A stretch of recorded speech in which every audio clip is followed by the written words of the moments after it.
va nous livrer ses impressions d'entrepreneur, lui qui est aujourd'hui à la tête d'une entreprise de 100 salariés qui réalise 47 millions d'euros de chiffre d'affaires. Il s'agit bien sûr de Kiala et de Denis Père. Denis Père, bonjour. Oui, bonjour Isabelle. Alors vous êtes également à l'origine du succès d'une autre entreprise, Business Objet. Est-ce que vous pouvez d'abord nous dire que fait Kiala aujourd'hui, quel est véritablement son cœur de métier?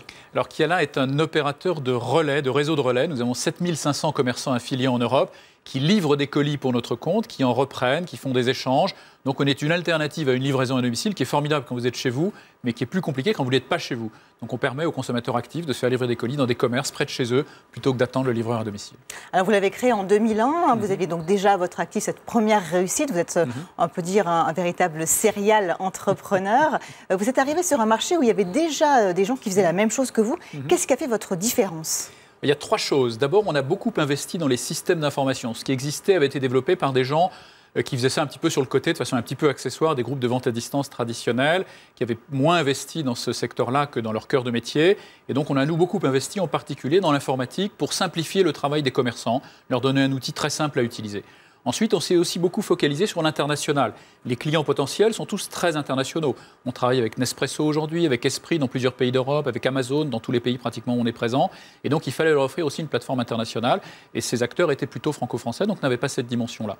Et puis vous avez donc cet outil informatique sur lequel vous avez beaucoup misé, qui a vraiment fait votre différence. On a beaucoup investi, effectivement, pour une jeune entreprise. On a investi près de 25 millions d'euros en une dizaine d'années, effectivement, en cumul. On a reçu de nombreux trophées, dont un trophée mondial, une reconnaissance mondiale en 2005, de tous les experts en logistique mondiaux, je dirais, qui ont reconnu notre savoir-faire dans ce domaine-là. Donc, effectivement, ça a été un gros investissement et dans la droite ligne de ce que j'avais fait avant avec Business Objet. Oui, tout à fait. On parlait de l'international à l'instant. Alors, justement, parmi les questions qui nous sont remontées par le Cercle Figaro des entrepreneurs, il y a une question sur l'international. Quel est le bon moment, finalement, pour une PME pour partir à l'international? Est-ce qu'il faut y aller dès le début, dès la phase de lancement, ou attendre un petit peu? Il ne faut pas y aller trop tôt. Il faut y aller quand son business model est bien établi, quand on comprend bien qui sont ses clients, comment est-ce qu'on peut gagner de l'argent. Il ne faut pas y aller trop vite, sinon on risque de faire des erreurs. Mais il ne faut pas y aller trop tard non plus, parce que les opportunités durent peu de temps.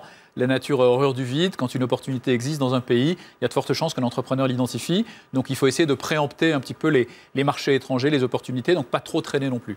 Alors aujourd'hui, pour réussir, il faut innover. Innover dans un secteur comme le vôtre, ça ne paraît pas forcément évident, parce qu'on va se dire la distribution, c'est quelque chose quand même de relativement classique. Et pourtant, vous avez encore innové récemment avec un nouvel accord. Donc est-ce que vous pouvez nous en parler?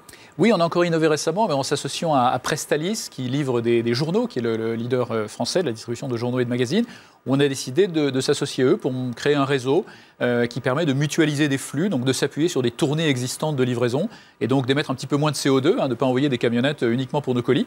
Et puis, ça nous a permis d'ouvrir également des relais qui n'existaient pas dans ce métier jusqu'à présent. Par exemple, des gares SNCF. On a 2 gares aujourd'hui qui travaillent avec nous, la gare Montparnasse et la gare de l'Est, qui nous aident à innover effectivement dans ce métier. Oui. Donc vous avez une bonne empreinte carbone? On a une bonne empreinte carbone, on essaye en tout cas. Oui, oui, d'accord. Alors parmi les autres questions remontées par le Cercle Figaro des entrepreneurs, une question sur la réduction des coûts. Comment est-ce que vous avez fait, vous, pour réduire les coûts dans cette période de crise qu'on a tous connue? Justement, on a cherché des solutions très optimisées, où on a cherché à mutualiser nos flux avec d'autres prestataires existants qui ont déjà des tournées de livraison. On a cherché à utiliser les technologies au maximum. Les technologies permettent d'abaisser les coûts en général de façon très importante, souvent de façon insoupçonnée. Donc c'est surtout là-dessus qu'on a travaillé.